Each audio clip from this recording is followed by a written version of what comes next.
بسم اللہ الرحمن الرحیم۔ السلام علیکم ورحمۃ اللہ وبرکاتہ۔ میرا نام مصباح ہے اور میں آپ کو خوش آمدید کہتی ہوں اسلام از دی پاتھ میں۔ امید ہے کہ آپ ایمان اور صحت کی بہترین حالت میں ہوں گے۔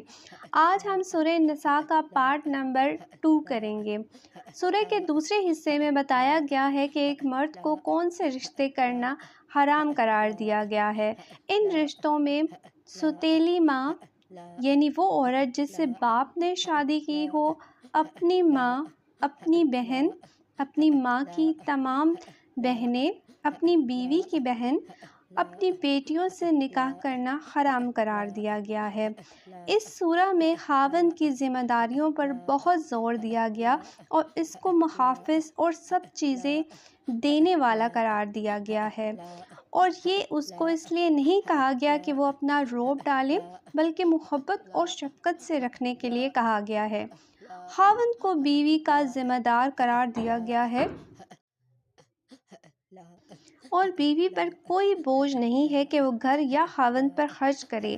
اگر کوئی خاوند بیوی کو طلاق دیتا ہے تو اس پر کئی فرائض عائد کیے ہیں جو کہ اس نے بیوی کو دینے ہی دینے ہیں۔ یہ تمام اصول اس لیے بنائے گئے تاکہ معتدل اور اچھا برتاؤ کیا جا سکے اور انصاف اور رحم دلی معاشرے میں عام ہو سکے۔ جیسا کہ اللہ نے آیت نمبر 135 میں فرمایا ہے، اے لوگو جو ایمان لائے، ہو جاؤ قائم رہنے والے انصاف پر، سچی گواہی دینے والے اللہ کے لیے، خواہ ہو یہ تمہارے اپنے خلاف یا والدین کے یا رشتہ داروں کے۔ اگر کوئی ہے امیر یا فقیر تو اللہ ہے زیادہ خیر خواہ ان دونوں کا۔ پس مت پیروی کرو تم خواہش نفس کی نہ عدل کرنے کے لیے۔ اگر تم گھما پھرا کر بات کہو گے تو پہلو تو ہی کرو گے تو یقیناً اللہ اس سے پوری طرح باخبر ہے جو تم کرتے ہو۔ سورہ میں پھر غداروں اور منافق کا ذکر ہوتا ہے۔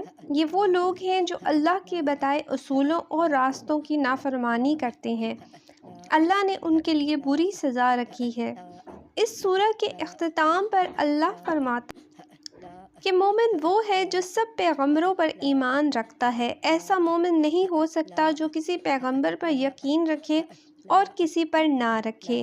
ایسا کرنے والے یہودی اور عیسائی ہیں جنہوں نے پہلے والے رسولوں کو جھٹلایا ہے، جیسا کہ آیت نمبر 171 پر فرمایا گیا ہے، اے اہل کتاب مت مبالغہ کرو اپنے دین میں اور نہ کہو اللہ کے بارے میں سوائے حق کے۔ در حقیقت مسیح عیسیٰ بن مریم تھا، رسول اللہ کا اور کلمہ گو تھا، اس کا جو اس نے بھیجا تھا مریم کی طرف، اور ایک روح اس کی طرف سے۔ تو ایمان لاؤ اللہ پر اور اس کے رسولوں پر، اور نہ کہو خدا تین ہے، باز آؤ کہ بہتر ہے تمہارے لیے۔ در حقیقت اللہ معبود واحد ہے اور وہ اولاد سے پاک ہے، اور اسی کا ہے جو آسمانوں میں ہے اور جو زمین میں ہے، اور وہ کار ساز کافی ہے۔ جزاک اللہ ماشاء اللہ۔ اور یہ بہت ہی خوبصورت سی سورہ یہیں پہ اختتام کرتی ہوں۔ بہت اچھی تفسیر میں نے کوشش کی کہ آپ تک پہنچا سکوں۔ اس سورہ کے اختتام پر میں اپنی ہی ایک لکھی ہوئی نظم آپ کے ساتھ شیئر کروں گی، امید ہے کہ یہ بھی آپ کو بہت اچھی لگے گی۔ جو ہے تمہارے گھر کی حیات، کیا جانتے ہو اس کی ایک بات؟ سنبھالتی ہے وہ سب کو اس طرح سے، چاہے ہو بیوی، ماں، بہن، بہو یا استاد، گم کر دیتی ہے وہ تم سب میں اپنی ذات۔ عورت کا مقام اور کردار کو کیا جانو گے تم؟ صرف نام میں ہی گم ہے خلاصہ کائنات۔ کتنی اہم ہے وہ اور کیا کروں بیان، پوری کی پوری سورہ نساء شامل ہے سورہ القرآن۔ مصباح کیا بیان کرے گی تمہیں مقام عورت، ہر چیز میں عیاں ہے اسی کی مورت۔ امید ہے کہ آپ کو سورہ نساء کی یہ ساری ڈیٹیل بہت اچھی لگی ہوگی۔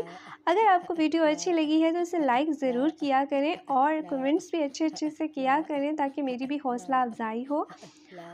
انشاءاللہ اگلی سورہ کے ساتھ دوبارہ سے ملیں گے، تب تک کے لیے اجازت چاہتی ہوں۔ اپنا بہت سا خیال رکھیے گا اور دعاؤں میں یاد رکھیے گا۔ جزاک اللہ خیراً کثیرا۔